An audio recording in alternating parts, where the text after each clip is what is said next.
Oh man! Oh man! Ah! Man of war! Everybody run! No, not man of war. I was just saying, man, oh man. Honey, you scared me. I thought you saw one of those stingray things, those man of war things. Oh, bruh. I was just saying, man, oh man. I'm completely stoked to hear what Jesus did next. First, the miracle with all the fish. Then, walking on the water. What could be next, dude? I know, my mind just like totally blown yesterday when Jesus was walking on the water and invited Peter to also. Like, I totally was thinking of this time I was watching TV one day and it was like at Niagara Falls and this guy was walking across on a tightrope. Do you think Jesus is going to do something like that? What do y'all think? Well, I think he proved himself yesterday when he walked on that water. What do y'all think? I think that was pretty cool. But let me tell you, he actually did all sorts of other things in the Bible, all sorts of miracles. And talk about adventure. There are some wild adventures in the Bible of all the amazing things Jesus did. They learned so much about his power, and they were even given his power, his disciples, for miracles and such. They also learned that his friendship would be a forever friendship. How totally cool, like a BFF. That's right, girl. But the only way this forever friendship was possible was through the death of Jesus. Wait, what did you just say? Why would Jesus need to die to be with his friends? How can dying be an invitation to forever? That sounds like a gnarly forever funeral. No, man. He said it's a forever friendship, not a forever funeral. But how does that work? One time I was slotted in this barrel and waves were firing and I felt like I wanted to stay in that barrel forever, bruh. Is it kind of like that? Well, listen up now, y'all. God has invited us not into a forever burial or into a forever funeral, but into a forever friendship. But you see, all of us, and I mean all of us, have sinned and we have separated ourselves from a perfect God. We deserve to be separated from him. But what Jesus did is he took that punishment for us. He loves us that much. He was separated from God when he died on that cross. But then he rose from the dead. Oh, like I totally get it now. Jesus conquered death. Oh, sweet. And that's how we're invited into forever with God? No way, dude. Amazingness. You can say that again, it sure is. Jesus stayed on earth and he appeared to his friends several more times after he rose from the dead. And today, you're all going to learn about a time Jesus appeared to them after he was back to life. And he invited his disciples to continue on his amazing forever adventure. Hey, y'all look over yonder. I think I see Jesus' friends coming up now.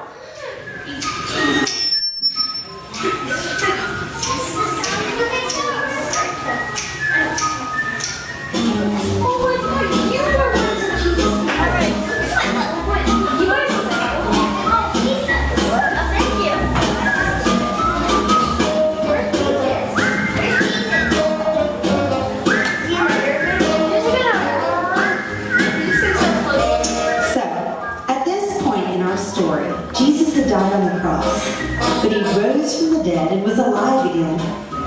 At this point, the disciples knew he was alive, but they weren't quite sure what they were supposed to do with that information. So they decided to do what they had always done before they met Jesus. They grabbed their fishing poles and they went out to fish.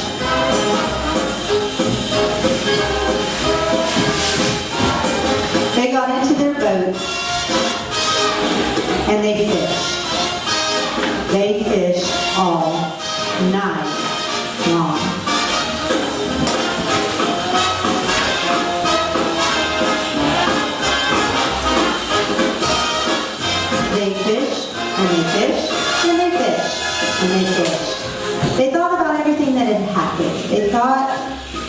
how they saw Jesus die on the cross, they were confused about it. They saw him rise from the dead, they had seen him alive, and they were confused about it. Was it all over, the adventure with Jesus? They just kept fishing, and not a single fish did they catch all night long. They turned to fish in deeper waters. But still, not a thing.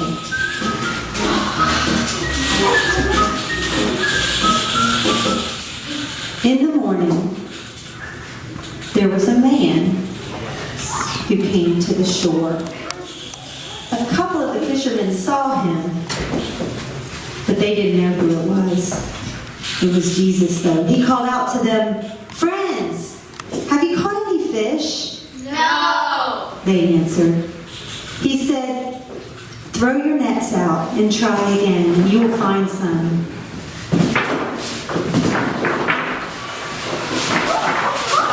When they did, they found so many fish. So many that they were unable to haul the net in because of the large number of fish. When they realized what was happening, John said to Peter, It's Jesus. as soon as Jesus heard John say, as soon as Peter heard John say that it was Jesus, he got out of the boat. He couldn't wait. He didn't care that he had his clothes on. He jumped in the water, got soaking wet, swam all the way to the shore while the fishermen were rowing their boat to the shore, and he hugged Jesus. The other fishermen were filled with joy. They couldn't believe Jesus was back again.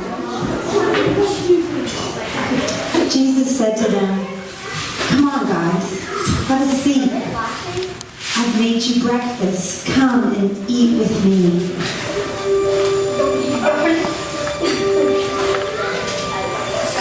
Jesus took the bread and gave it to them. He did the same with the fish. And as they ate with him, Jesus showed his friends that what he wanted with them was a relationship, a friendship. He explained to the disciples what he did for them and for all people by dying on the cross. That he removed the punishment for everything they had ever done wrong. Peter was sad. He had done some wrong things to Jesus before he died. Jesus showed him that morning that he forgave him and that he had a good plan for Peter's life.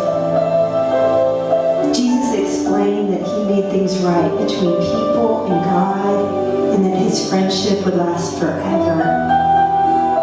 Then he told them that he wanted them to share his love with others. He told them that's what he meant when he said he'd make them fishers of men. It meant that he wanted them to love people and invite them into his unending ocean of love.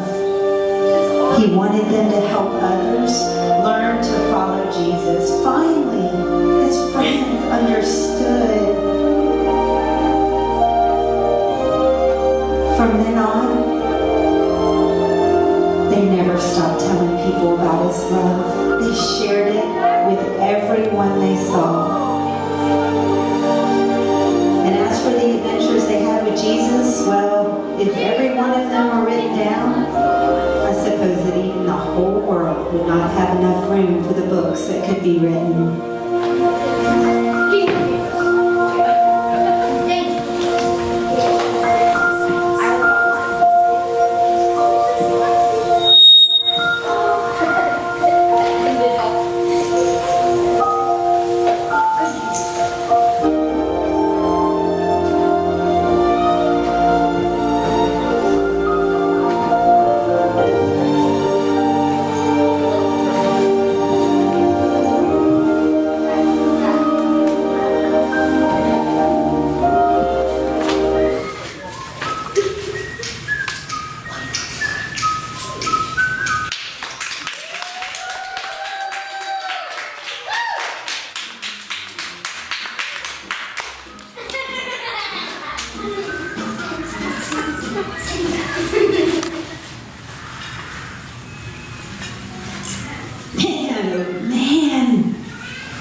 cry, that I have tears in my eyes, but I feel so happy. And I need you to help me, Pops. What's going on, Kenny? How can I help you? Well, I want to learn how to follow Jesus. Yeah, like, where did he go? I want to follow him too, but he keeps showing up and disappearing. Maybe he's catching a wave at the surf station. Let's go and follow him. Hold on a minute there, girl. Before you start playing a game of cat and mouse and chasing people down to the ocean, let me explain something very important to you. You see, if you want to follow Jesus, it's something you do with your heart, not with your feet. Hello? Lost me, dude? You totally lost me. Heart? Feet? What? Okay, well, let me see if I can break this down for you. When you decide that you want to be a Jesus follower, it's something that God does in your heart. Bruh, I think I get it, dude. I don't have to find him and start following him around. I follow him by trusting him with my heart. Okay, but for real, don't I have to be a good girl and be obedient and stop yelling at Kenny every time he tries to take my stuff? And stop talking bad about him behind his back? And stop wishing he had to go live somewhere else sometimes? Don't I have to do all that so God won't get mad at me? Listen here, kid. Listening to your parents and getting along with your brother is definitely an important thing in your life. But God isn't ever mad at you. Did you hear me? I said God's never mad at you. You see, all God's feelings towards all the things we do wrong were taken by Jesus on the cross. He took all the mad and the bad and the ugly and the terrible upon himself when he gave up his life for us. And you know what it says in the Bible? It says we are forever forgiven if we only trust Jesus as our rescuer. So that's what it means to follow Jesus? Exactly. Isn't that amazing? I mean, the best news ever. Dude, this is making sense to me. Okay, so now what do? Just like lay down and chill and like wait for God to do something awesome. No. You can talk to him just like you would a friend. Tell him what you need. Tell him what you want. Tell him you want to put your trust in him. It might feel funny at first talking to someone and not hearing their voice talk back, but he listens to every word, and he is constantly doing things in your life, putting people in your life to help you and to guide you and direct you back to him every time you get a little lost. Oh my goodness, that's why you're in our life, Pops. God put you in our life to help us understand our friend Jesus. Well, that's very kind of you, Lily. But when I was your age, I had someone pointing me to Jesus too. Someone helping me along.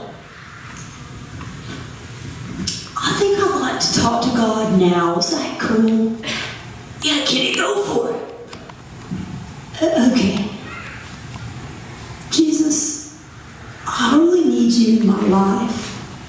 I'm sorry that I turn away from you so much and do what I want to do, and so often it's not the right thing. I thank you for making a way for me to be forgiven, and thank you that you want to be my friend. Thank you that no matter how many times I mess up, do bad things, fail, you will always be my friend. Like forever, dude. It really is like one of those forever barrels, don't you think? God, like being pitted in an endless wave with you, Jesus. Amen. Wow, Kenny, that was awesome. It really is that simple. Oh man, I kind of feel different. I feel happy. Like he's totally my bruh, my forever bruh. Like, oh my goodness, I'm totally going home to make JFF bracelets. Lily, what in the world is JFL?